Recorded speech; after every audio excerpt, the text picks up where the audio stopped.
에레미야 37장 1절입니다. 1절부터 10절까지입니다. 이 37장부터 38장까지 이 두 장은 연결이 되어 있습니다. 그리고 이제 39장에 최종적으로 예루살렘 성이 함락이 되죠. 그래서 유다가 멸망을 하게 되는데 그 전에 이 두 장은 시드기야 왕이 에레미야에게 기도와 말씀을 부탁하는 그런 내용으로 되어져 있습니다. 여기서 기도와 말씀을 부탁하는 이것은 사실은 진실이라기보다는 좀 뻔뻔한 데가 있는 그런 행동이라고 할 수가 있고요. 계속해서 이 37, 8장은 시드기야가 에레미야에게 물어요. 그리고 에레미야는 계속해서 항복을 권유하는 그런 내용이 되겠습니다. 근데 이 말씀들을 통해서 이제 오늘 말씀은 이렇게 간단하게 10절까지 되어 있습니다만은 이제 내일 말씀으로 이어지고 하면서 이 7장 8장을 보면 이 종교적인 어떤 제스처 또는 형식 이런 것들이 있지만 그것이 반드시 하나님께서 기뻐하시는 것은 아니다 하는 것을 알 수가 있습니다. 먼저 1절 2절을 보면 시드기야 왕이 등장을 했어요. 어제 말씀까지는 요야김 왕이었는데요. 이 시드기야 왕은 거기 1절에 요시야의 아들 시드기야가 그러니까 요시야의 아들이에요. 요시야 왕이 죽고 난 뒤에 그 아들들이 계속 번갈아 가면서 왕이 돼요. 그 아들의 이렇게 이어가는 것이 아니라 이제 그렇게 되는 이유는 바벨론이 총 3차에 걸쳐서 침공을 하는데 그 침공할 때마다 유다 왕을 폐위하거나 또는 뭐 사로잡아 가거나 그렇게 하고 다른 왕을 세워요. 그러니까 이제 말이 왕이지 꼭두각시를 세우는 것이죠.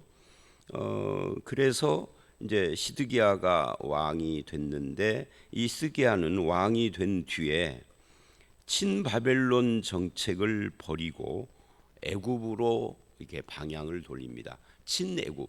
그러니까 이 당시에는 친바벨론이냐 친애굽이냐 둘 중에 하나밖에 없는 거죠. 오늘 우리로 말하면 친미냐 친중이냐 하는 거고 비슷한데 이게 약소 국가들이 처해 있는 상황이라고 할 수가 있어요.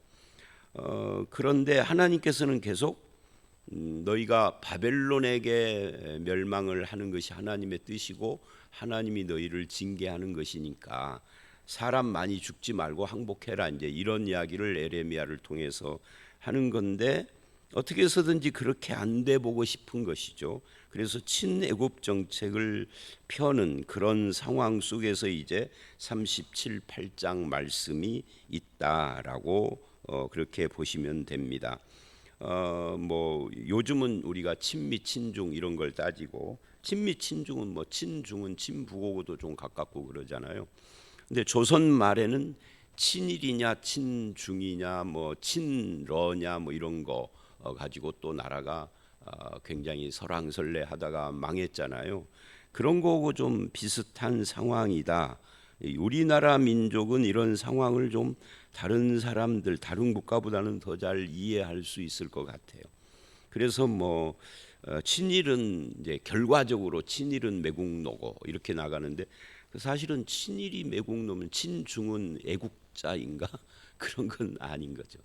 따지고 보면 결국은 뭐 거기서 거기고 그러는데 에레미야는 친바벨론주의자처럼 보였어요. 근데 엄밀히 따지면 친바벨론주의자가 아니라 친하나님주의자인 거죠.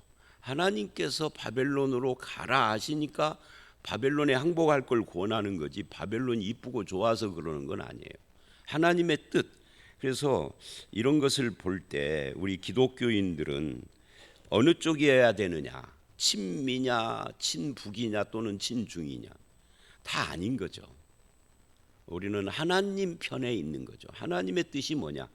하나님과 그 진리의 말씀이 무엇을 우리에게 원하시는가, 이런 걸 늘 관심을 가져야 하는데, 가끔 보면 기독교인들이 주도해서 하는 광화문 집회에 이상한 현상들이 있죠. 미국 국기가 등장을 하고, 왜 이스라엘 국기는 왜 등장하는지를 잘 모르겠는데 그것도 등장을 하고, 이런 것들, 뭐 태극기, 그래서 그걸 태극기 부대라 이렇게 말을 하는데, 엄밀히 말하면 기독교인들은 태극기 부대가 아니죠.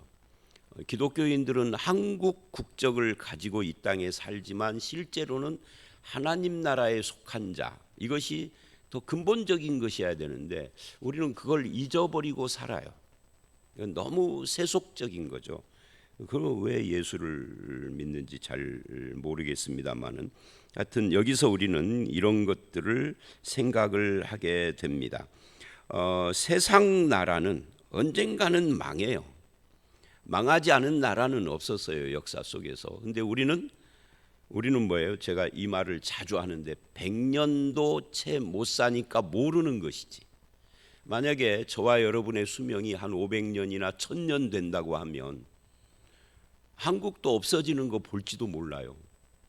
미국이 저거 50개 주로 나눠져서 작은 국가 50개가 될지도 몰라요. 이건 알 수가 없는데 한 500년쯤 살면은 그거 보이지 않을까요? 근데 100년을 못 사니까 이 세상이 영원할 것 같은 거예요.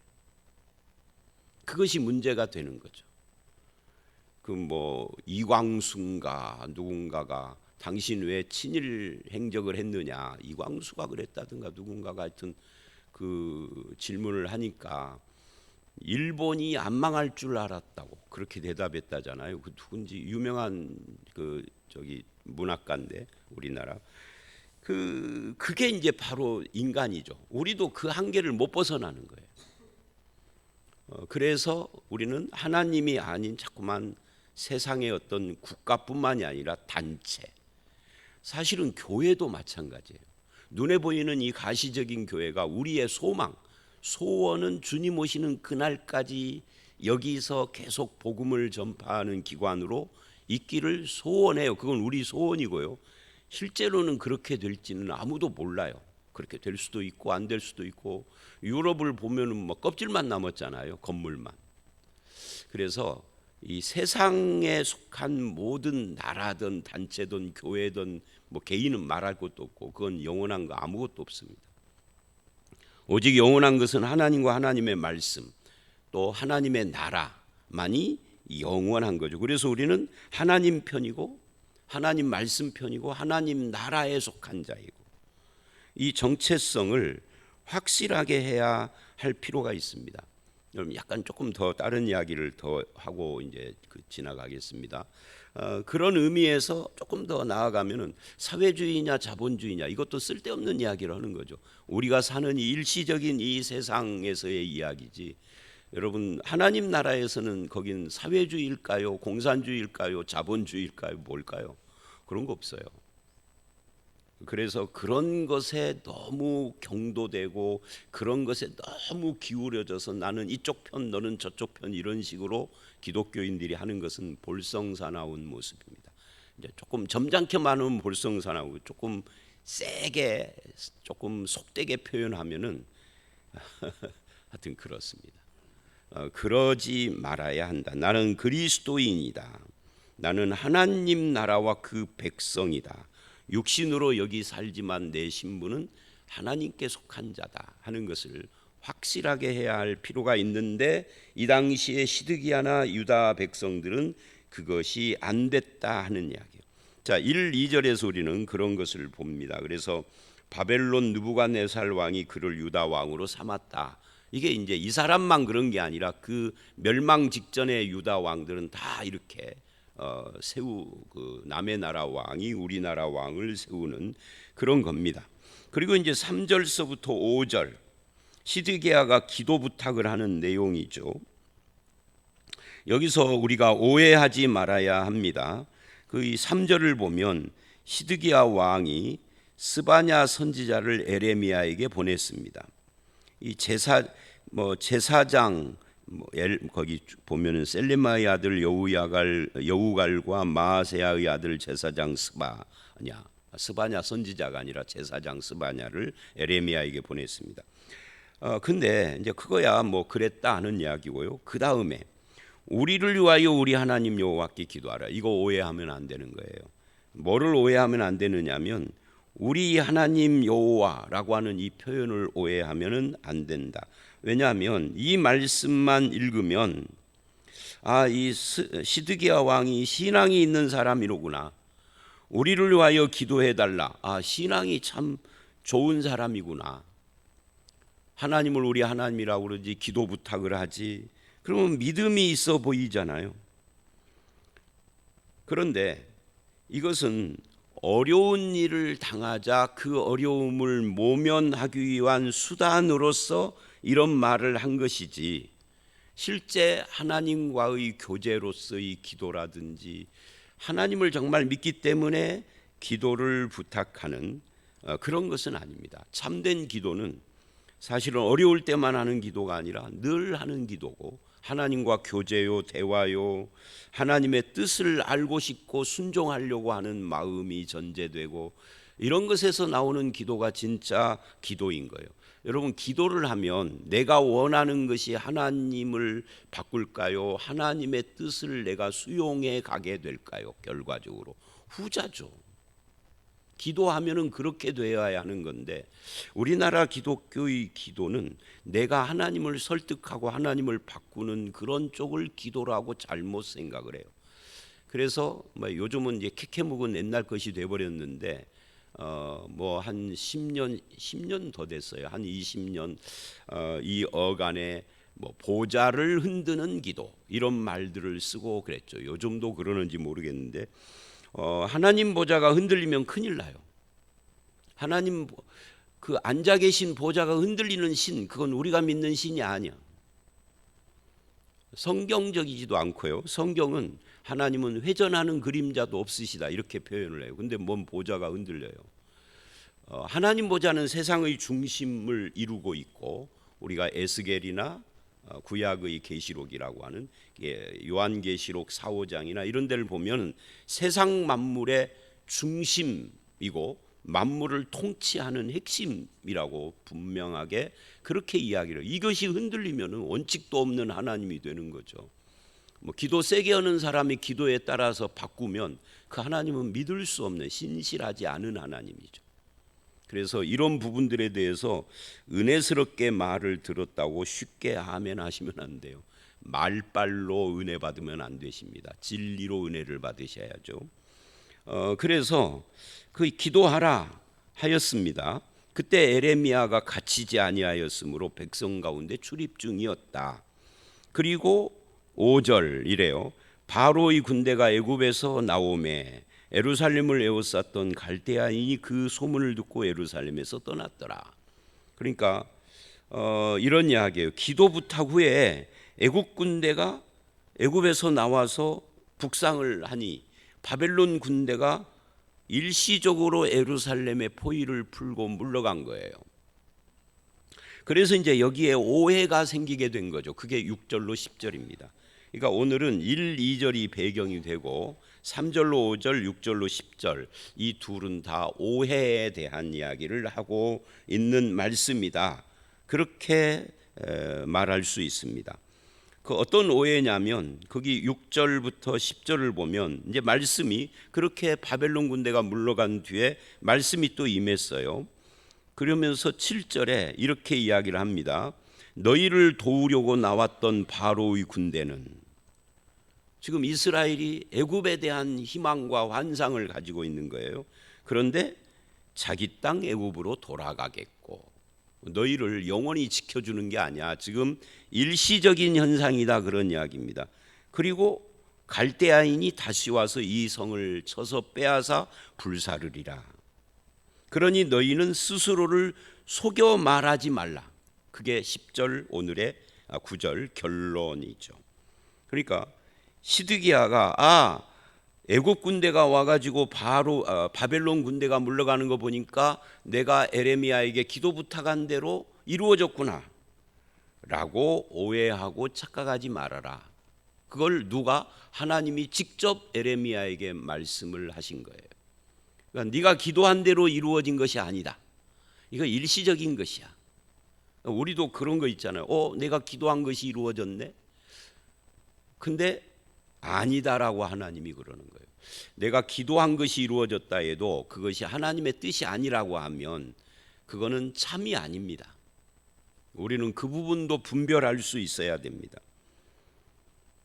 그래서 뭐든지 내가 기도한 대로 이루어지는 것은 다 하나님의 뜻인 것처럼 말하는 그런 우리의 태도에 대해서도 이 본문은 지금 도전을 하는 거예요.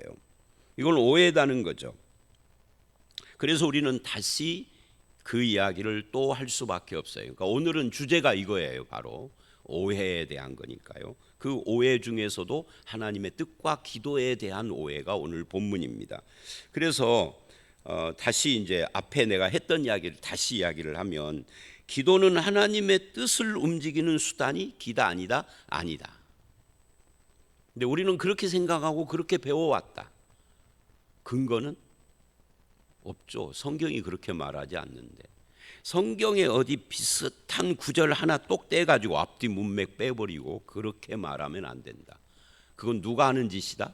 우리가 비판하는 이단이 하는 짓인데 남들은 이단이라고 하고 자기도 그렇게 봐. 그건 잘못된 것이다. 성경은 항상 문맥으로 봐야 한다. 그래서 우리의 기도는 하나님의 뜻을 움직이는 것이 아니라 내가 기도함으로 하나님의 뜻 안으로 들어가는 것입니다. 그래서 그 하나님의 뜻을 처음에는 수용하기가 어려운데 계속된 하나님과 말씀과 기도의 교제 속에서 그것이 결국은 내 소원이 되고 내 뜻이 되고 내 것이 되고 그래서 내 기도가 바뀌는 거예요. 기도가 바뀌면 뭐가 바뀌죠? 기도가 바뀌면 생각이 바뀌고 사람이 바뀌는 거예요. 생각이 바뀌면. 그렇게 해서 소위 말하는 변화가 되는 거죠. 그런 인물들이 많이 있죠. 예를 들면 바로 요나 같은 사람. 요나는 요나의 뜻이 이루어졌습니까? 하나님의 뜻이 요나에게서 이루어졌습니까? 우자죠. 제가 아까 오늘 매일 성경에 보면은 366장 찬송가를 부르라고 돼 있어요. 근데 저게 이 찬송가를 같이 부를 때는 제가 부를 수 있는데 피아노 반주 없이 제가 리더해서 부르기에는 어려워. 그리고 곡이 처져서 그래서 바꿔서 불렀어요. 368장인가요? 그런데 여러분 눈치채시고 다 아시는 분은 전에 저한테 이 말을 들었던 분들은 거기다 표시를 해놨을 거예요. 근데 이제 우리 교회 지금 새벽기도에 나오신 지 얼마 안 돼 우리 교회 온 지도 얼마 안 되시는 분들이 몇 분 계시잖아요. 항상 저는 실수한 때가 아니고 정신 차리고 이 찬송 부를 때는 3절을 안 불러요. 왜 그러는지 아시죠? 우리 교회 오래 다니신 분들은 까먹으셨습니까? 왜냐하면 3절의 가사가 성경하고 틀려요. 야곱이 하나님과 씨름한 적이 없어요. 저 목사 이상하네. 뭔 이단 같은 소리를. 창세기를 읽어봐요. 야곱이 씨름했는지 하나님이 씨름했는지. 성경은 분명히 그가 즉 하나님이 야곱과 씨름했다고 그랬지 야곱이 하나님과 씨름했다고 하지 않아요. 그 말이 그 말 맺히나 되치나 똑같은 거 아니에요. 아니요. 씨름을 시작을 누가 했느냐가 굉장히 중요해요. 야곱이 씨름을 시작했으면 철야기도인데 하나님이 씨름을 시작했으면 하나님이 야곱에게 철야기도 했을 리가 없잖아요. 완전히 다른 거예요. 그래서 야곱이 철야기도에서 하나님의 뜻을 꺾어 놓은 사건이 아니라 하나님이 야곱의 고집을 꺾을 수 없어서 환도뼈를 쳐버린 사건이요. 그래서 그때부터 야곱이 변했느냐? 안 변해요. 34장에 가서 세겜성 사건에서 목숨이 왔다 갔다 죽을 위기에 처하자 그때서야 변해요. 32장의 야복강 사건으로 야곱이 변했다라고 말하는 것은 성경을 자세히 안 읽은 거예요. 대충 읽은 거예요. 거기서 안 변해요. 또 거짓말을 해요. 하나님 앞에도 거짓말을 하고 형에게도 거짓말, 또 사기를 또 쳐. 그러다가 세겜성에서 코너에 몰리자 거기서 베델로 올라갑니다. 베델로 갈 생각이 없었거든. 처음 출발할 때는 내가 이 땅으로 돌아온 베델에 와서 뭐 하나님 앞에 전을 짓고 11조를 드리고 했는데 그거 안 해요. 그러다가 죽을 것 같으니까 그때서야, 그게 35장이에요. 거기서 변해요. 34장 5장에서 32장에서 안 변해요. 그래서 이 찬송가 가사는, 여러분, 찬송가는 하나님의 영감이 아니라 인간이 지은 작사잖아요. 실수할 수 있어요. 성경에요, 이 찬송가에 제가 안 부르는 찬송가가 몇 개 있거든요. 안 부르는 이유는 딱 하나예요. 성경과 틀리거나 신앙관이 잘못된, 제가 보기에, 뭐 남들은 그렇게 안 생각하겠지만 성경을 잘 보셔야 된다. 그리고 제 말이 틀린지 맞는지를 알려면 좀 관련된 성경 설명하는 주석 같은 것도 좀 보시고, 주석에도 설명이 안 되는 것들이 많아요. 그럴 때는 문맥을 보면서 깊이 생각 좀 하셔야 된다. 자, 다시 와서, 그러니까 기도를 하나님의 뜻을 내 뜻으로 꺾어 움직이는 수단이라고 생각하는 것은 대단한 착각이다. 그런 것은 없다. 의인의 기도, 능력 있는 기도를 말하는 야고보서 5장에 그 예가 엘리야인데, 엘리야 사건으로 직접 가서 열왕기를 보면 엘리야가 하나님 앞에 기도하자 하나님이 비를 주고 안 주고 그런 게 아니라 하나님이 기도하라 해서 기도하자 비가 안 오고 비가 오고를 했다. 읽어보세요. 열왕기상 17장 18장 가서. 안 읽어보고 그냥 들은 풍월로 말하지 말고. 그래서 기도는 뭐다? 하나님의 뜻을 움직이는 수단이 아니다. 내가 하나님의 뜻 안으로 들어가는 과정이다. 그래서 그 뜻이 나에게서 이루어지고, 하나님의 그 뜻이 나를 통하여서 이 땅에서 이루어지고 하늘에서 이루어진 것처럼, 그게 주기도문이잖아요. 자, 그래서 오늘 우리는 이 오해에 대한 이야기, 하나님의 뜻과 기도에 대해서, 시드기야는 지금 위선적인 그런 태도를 보이고 기도라는 이 종교적 행위를 통해서 뭔가를 하려고 하는데 그것도 착각이다라는 이야기를 하면서, 하나님의 뜻은 안 변했다, 바벨론에게 너희가 망할 것이니까 일시적으로 좀 좋아졌다라고 착각하지 말라 하면서 하나님의 뜻은 계속된다라는 이야기를 하고 있는 겁니다. 이제 내일 말씀에 보면은 그래서 에레미야를 잡아서 가둬요, 시드기야가. 뭐 그런 이야기들이 나오고, 계속해서 뭐 구덩이에 갇혀 있고, 시드기야가 또 38장 뒷부분에 가면은 에레미야에게 또 묻고, 그러다가 결국 이제 멸망을 하는 그런 내용으로 이어져 가는 겁니다.